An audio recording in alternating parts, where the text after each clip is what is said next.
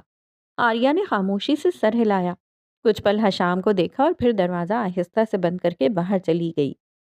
دروازہ بند ہوتے ہی ماں نے اپنے بیٹے کی طرف دیکھا، ویسے ابھی اگر تمہاری آریہ سے منگنی رہتی تو اب تک تمہاری شادی بھی ہو چکی ہوتی۔ وہ ہلکی سی اداسی اور حسرت سے بولی۔ حشام نے گہری سانس لی، چہرے پر بیزاری سی ابھری۔ اف امی، 3 سال پہلے ہماری منگنی ٹوٹ چکی ہے، اب یہ بات کرنے کا کیا فائدہ؟ پتہ نہیں آپ جب بھی اسے دیکھتی ہیں آپ کو ہماری منگنی کیوں یاد آ جاتی ہے؟ مگر حشام، اس میں کیا کمی تھی؟ بالکل ٹھیک بچی ہے، پیاری ہے اور بن ماں باپ کی ہے۔ حشام نے آخری بار آئینے میں خود کو دیکھا، پھر پورے رخ سے ماں کی طرف مڑا۔ امی، پہلی بات، منگنی اس نے اپنی مرضی سے توڑی تھی۔ ہاں یہ سچ ہے کہ میں خود بھی اس سے شادی نہیں کرنا چاہتا تھا، مگر توڑنے کا پہلا قدم اس نے اٹھایا۔ اس نے خود کہا تھا کہ وہ رشتہ نہیں رکھ سکتی اپنی دماغی حالت کی وجہ سے، وہ کسی سے شادی کرنے کے قابل نہیں ہے۔ اس نے کہہ دیا اور تم نے توڑ بھی دی۔ نفیسہ کی آواز میں دکھ تھا۔ ظاہر ہے، میں کسی ایسی لڑکی کے ساتھ کیسے رہ سکتا ہوں جو ذہنی طور پر بیمار ہو؟ آپ جانتی ہیں وہ آدھی پاگل ہے امی۔ ٹھیک تھی وہ، ہمارے آگے بالکل ٹھیک رہتی تھی، ایسے ہی تم نے اسے چھوڑ دیا۔ امی، وہ راتوں کو چیختی ہے، آپ نے خود دیکھا تھا بات بات پر کیسے ہائپر ہو جاتی ہے، اس کی حالت کا آپ کو اندازہ ہے۔ اور سچ بتاؤں، وہ تھوڑا رکا، ماں کی آنکھوں میں جھانکا۔ وہ جانتا تھا ماں کو آریہ اور حشام کی جوڑی ہمیشہ سے پسند تھی۔ تو آپ لوگوں کو ہماری بچپن میں منگنی کرنی ہی نہیں چاہیے تھی۔ اب ٹوٹ گئی ہے تو سب کو مسئلہ ہو رہا ہے کہ کیوں ٹوٹی، کیسے ٹوٹی۔ حشام، اس کی ماں تو اسے جنم دیتے ساتھ ہی مر گئی تھی، اور اس کے باپ نے اسی وقت اس کی منگنی تم سے کر دی تھی تاکہ وہ ہمیشہ ہمارے ساتھ رہے، اور تم دونوں نے منمانی کر کے رشتہ توڑ دیا۔ اب تو اس کا باپ بھی زندہ نہیں رہا، یتیم بچی ہے۔ اچھا ہوتا اگر وہ تمہاری بیوی بن کر رہتی، ہمارے ساتھ ہی رہتی۔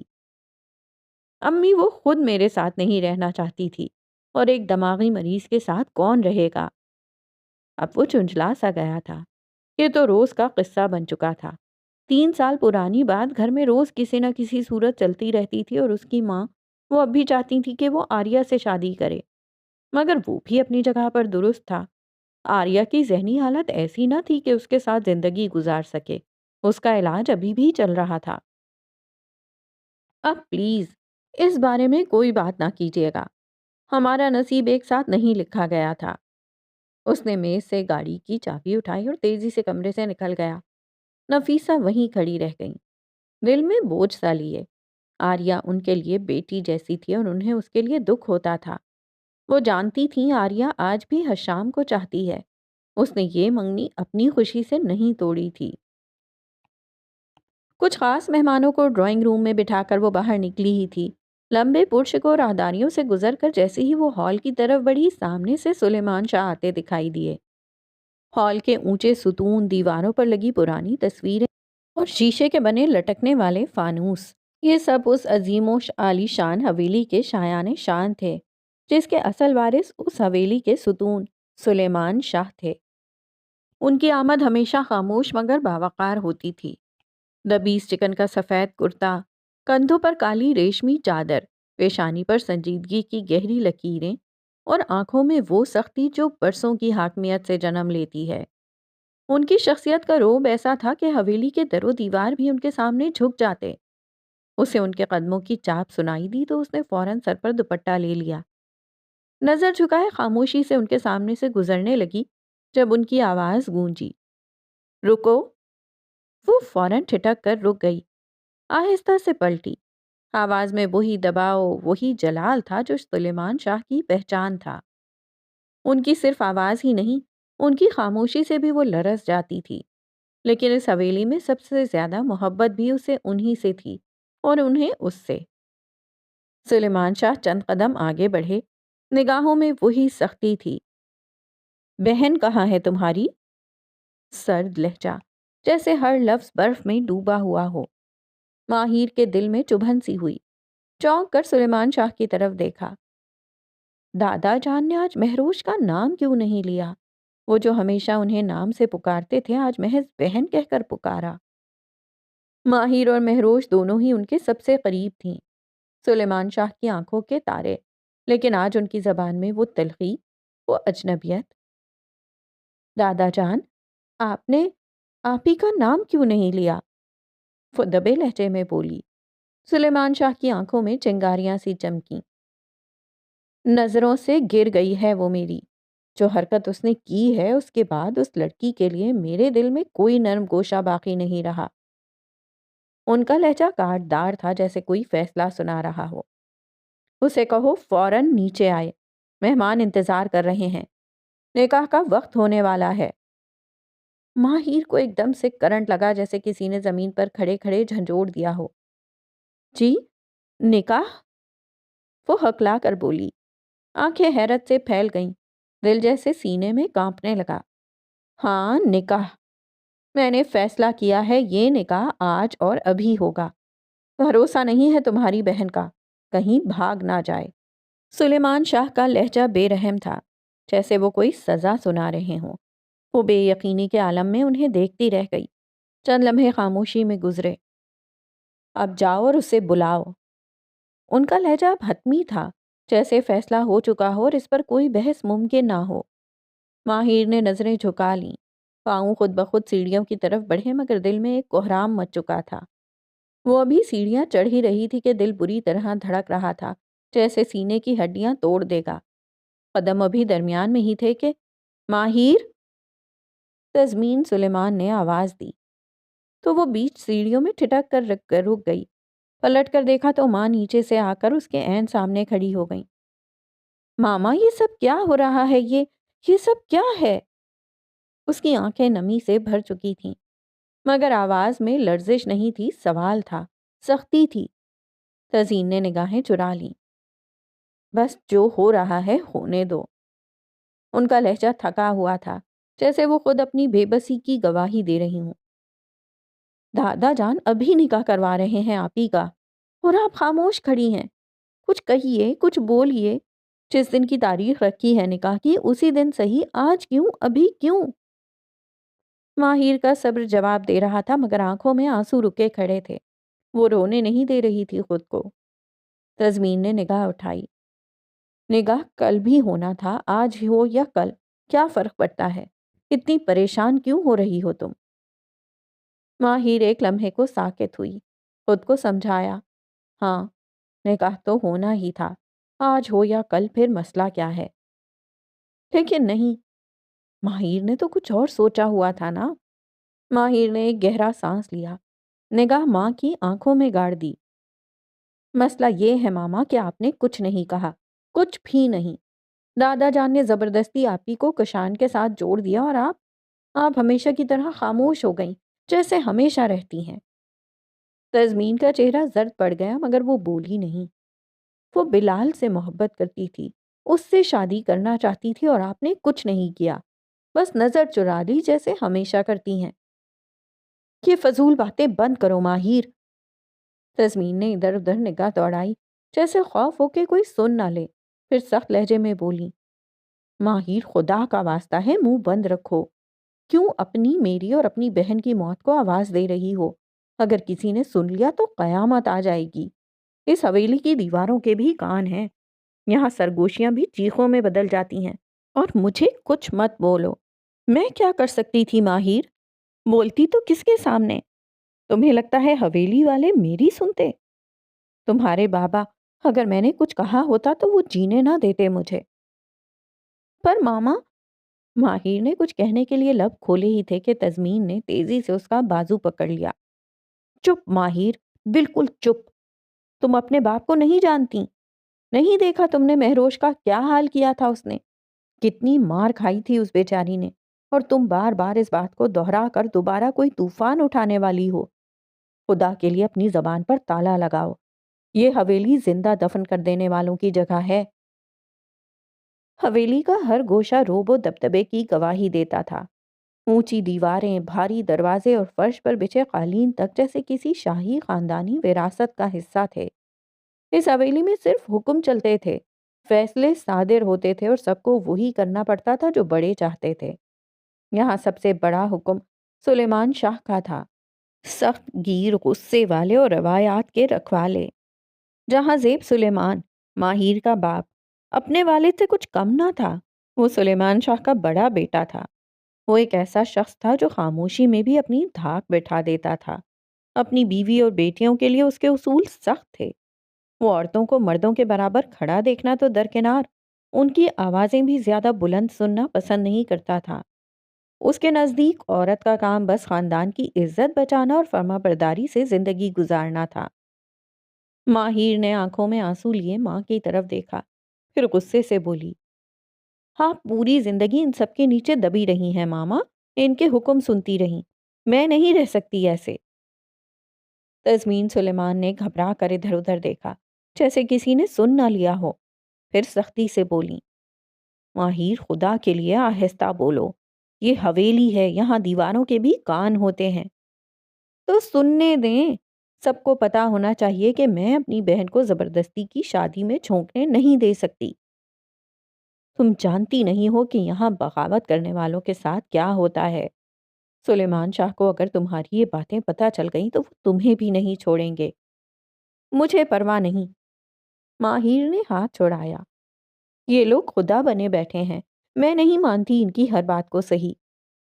تزمین کا چہرہ فق ہو گیا، وہ جانتی تھیں کہ اگر یہ باتیں سلیمان شاہ یا جہاں زیب کے کانوں تک پہنچ گئیں تو نہ صرف ماہر کے لیے بلکہ ان کے لیے بھی مشکلات کھڑی ہو جائیں گی۔ اس حویلی میں عورتوں کے لیے بغاوت صرف ایک گناہ نہیں بلکہ جرم تھی، اور اس جرم کی سزا ہمیشہ سخت ملتی تھی۔ سلیمان شاہ کا حکم ہے، کون انکار کرے گا؟ تزمین کی آواز میں جھجک تھی، لاچاری تھی۔ جانتی ہیں آپ ایسا کیوں کر رہی ہیں؟ کیونکہ مہروش آپ کی اپنی بیٹی نہیں ہے نا، اسی لیے آپ اتنا ظلم ہوتا دیکھ کر بھی خاموش رہتی ہیں۔ اگر وہ آپ کی سگی بیٹی ہوتی تو شاید آپ کچھ کہتی۔ ماہر کی آواز میں کڑواہٹ تھی، آنکھوں میں غصہ بھر آیا تھا۔ کیوں تھی اس کی ماں اتنی کمزور؟ تزمین کا دل جیسے ٹوٹ کر باہر آ گیا۔ مہروش، وہ جسے اس نے اپنی کوکھ سے بھی زیادہ چاہا تھا۔ خدا کی قسم کھاتی ہوں ماہر، اگر مہروش کی جگہ تم بھی ہوتی تب بھی میں کچھ نہ کر پاتی۔ تم کہہ رہی ہو میں مہروش کا درد نہیں سمجھ سکتی؟ اسے اپنی بیٹی سمجھ کر پالا، تم سے کم کبھی محبت نہیں دی، اور تم کہتی ہو میں خاموش ہوں کیونکہ وہ میری نہیں ہے۔ آنکھوں سے آنسو بہنے لگے تھے۔ ماہر کا چہرہ یکدم بدل گیا۔ اسے احساس ہوا کہ شاید وہ حد سے بڑھ گئی ہے۔ میں صرف یہ کہنا چاہتی ہوں کہ آپ ہمیشہ سے حویلی والوں کے خوف میں چپ رہتی آئی ہیں، نہ اپنے لیے بولی نہ اپنی بیٹیوں کے لیے۔ بابا نے آپ پر پہلی بار چلا کر بات کی تھی، تب آپ چپ رہ گئیں، اور وہ دن آج تک ہر دن آپ کو سب کے سامنے نیچا دکھاتے رہے، اور آپ نے کبھی آواز نہیں اٹھائی، کبھی نہیں۔ تزین اسے خاموشی سے دیکھ رہی تھی۔ حیرت نہیں تھی، یہ باتیں ماہر اور مہروش اکثر کرتی رہتی تھیں، صرف آج لہجہ سخت تھا، تلخ تھا۔ وہ جانتی تھیں بیٹیاں جب ماں کو ٹوٹتا دیکھیں تو صرف دکھ ہی نہیں ہوتا، غصہ بھی آتا ہے۔ ماہر نے ایک نظر اپنی ماں کو دیکھا، پھر سر جھٹک کر اوپر جانے ہی لگی تھی کہ اچانک سامنے سے کسی اور شخصیت کے قدم سیڑھیوں پر پڑے، اور جیسے ہی وہ چہرہ سامنے آیا، ماہر کے ماتھے پر بل آ گئے۔ اف! یہ عورت تو شاید اسے اپنی چچی اور ان کے بیٹے شہریار سے بھی زیادہ زہر لگتی تھی۔ تم ماں بیٹی بعد میں باتیں کر لینا، ابھی وقت نہیں ہے۔ سنا نہیں، ابا جان نے نکاح کا کہہ دیا ہے، مولوی صاحب آتا ہی ہوگا۔ وہ غصے سے کہتی ہوئی ان کے بیچ میں آ کھڑی ہوئی۔ یہ تھی ماہر کی پھپھو شاکرا، سلیمان شاہ کی سب سے چھوٹی اور اکلوتی بیٹی، کشان کی ماں، جس کی بہو مہروش بننے جا رہی تھی۔ اگرچہ حویلی سلیمان شاہ کے حکم سے چلتی تھی، مگر یہ عورت، یہ تو جیسے سب کو اپنے اشاروں پر نچاتی تھی۔ ملازم بھی اس سے الجھنے سے کتراتے تھے، اور گھر والے بھی۔ پھر اس نے ماہر کی طرف دیکھا، تیز، حکم چبوتی نگاہ۔ ادھر کھڑی میری شکل کیا دیکھ رہی ہو؟ جاؤ شہریار کو بلا کر لاؤ، مجھے اس سے کام ہے۔ بس حکم دیا اور بنا رکے آگے گزر گئی، جیسے ماہر کوئی ملازم ہو۔ ماہر نے غصے سے سانس اندر کھینچی، دانتوں تلے زبان دبا لی اور ماں کی طرف پلٹی۔ میں کوئی شہریار کے آگے پیچھے پھرنے والی نہیں، خود جا کے بلا لیں، ہر وقت بس حکم دینا آتا ہے ان کو۔ وہ غصے سے ابھی آگے بڑھنے ہی لگی تھی کہ تزمین نے فوراً اس کا ہاتھ تھام لیا۔ ماہر، شہریار کو بلا کر لاؤ، سنا نہیں تم نے پھپھو کیا کہہ رہی ہیں؟ تزمین کا لہجہ نرم نہیں بلکہ خفگی سے بھرا ہوا تھا۔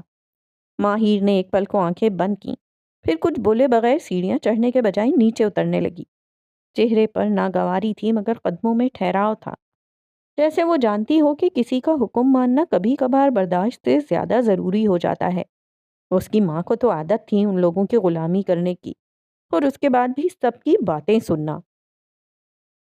ماہر حویلی کے برآمدے سے گزرتی گھومتی ایک ایک گوشہ دیکھتی ہوئی پیچھے لان کی طرف آئی۔ وہاں ایک پرانا سا نیم اندھیرے میں ڈوبا راہداری کا کونا تھا، جہاں شہریار دیوار سے ٹیک لگائے، فون کان سے لگائے، دوسرے ہاتھ میں سگریٹ تھامے کش لے رہا تھا، اور ہنستے ہنستے مٹکتے لہجے میں بات کر رہا تھا۔ جان، میں نے کہا نا ابھی مصروف ہوں، کزن کی مہندی ہے، انشاءاللہ کل ملتے ہیں۔ اوکے۔ ماہر نے آنکھیں مٹکائیں، ایک گہری سانس لی، اور پھر بالکل قریب جا کر تیز آواز میں بولی، اس جان سے بعد میں وعدے نبھانا، پہلے جا کے اپنی پھپھو کی بات سن لو۔ شہریار ایک دم پلٹا، اس کے چہرے پر حیرت کا شائبہ تک نہ تھا، جیسے یہ منظر اس کے لیے روز کا ہو۔ تم یہاں کیا کر رہی ہو؟ اس نے آہستگی سے فون نیچے کر کے کال کاٹی۔ سیریسلی؟ سوال تو مجھے تم سے کرنا چاہیے، لیکن چھوڑو، پھپھو بلا رہی ہیں، جا کے ان کی خدمت کرو، اپنی گرل فرینڈ سے تو پوری رات باتیں کرتے رہنا۔ شہریار نے گہری سانس لی۔ وہ واحد لڑکی تھی جس سے شہریار کو ایک عجب سی چڑ تھی، لیکن اسے اس بات کا خوف بھی نہ تھا کہ ماہر نے اسے کسی لڑکی سے بات کر لے دیکھ لیا ہے تو وہ جا کر سلیمان شاہ کو یا پھر اپنے باپ کو بتا دے گی۔ اسے یقین تھا کہ ماہر اس کے معاملات میں نہ دخل دیتی ہے نہ دلچسپی لیتی ہے۔ دیکھو، تم نے ابھی مجھے ایک لڑکی سے بات کرتے دیکھا ہے، جا کے کسی کو بتانے کی ضرورت نہیں ہے، ٹھیک ہے؟ لیکن پھر بھی کیا بھروسہ اس لڑکی کا، بتا بھی سکتی ہے۔ کیا میں اتنی فارغ لگتی ہوں؟ تم جو مرضی کرو، میرا کوئی شوق نہیں ہے تمہاری ڈرامے بازیاں دوسروں کو جا کے سناؤں۔ شہریار نے ایک اور سانس کھینچی۔ اس چھپکلی سے اسے ڈر نہیں لگتا تھا، مگر پھر بھی کیوں لگ رہا تھا؟ ایسے ہی اس کی دشمن بنی بیٹھی ہے، کیا پتا بتا دے۔ وہ دل میں سوچ رہا تھا۔ خیر یہ بتاؤ، وہ تمہاری پھپھو جان کیوں ڈھونڈ رہی ہیں مجھے؟ خدا کا واسطہ ہے، جان مت بولو انہیں میری، مر جاؤں گی لیکن وہ میری جان نہیں بن سکتی۔ اب جلدی جاؤ اندر، تمہیں بار بار بلانے نہیں آ سکتی۔ ماہیر نے ہاتھ کمر پر رکھے اور دانت پیستے ہوئے کہا، یار دفع ہو تم، آ رہا ہوں نا، کیا عذاب ہے۔ وہ جھنجلا کر پلٹا، دوبارہ فون کان سے لگا لیا جیسے سب کچھ معمول کا ہو۔ ماہیر نے غصے سے دونوں ہاتھوں کی مٹھیاں بند کی۔ بدتمیز انسان۔ وہ اس وقت اس سے کوئی بحث نہیں کرنا چاہتی تھی، ورنہ ماہیر اور چپ ایسا ہو ہی نہیں سکتا تھا۔ بحث کا دل تو بہت تھا مگر وقت اس کے حق میں نہ تھا۔ فی الحال وہ بہت پریشان تھی، تیزی سے حویلی کے اندر چلی گئی۔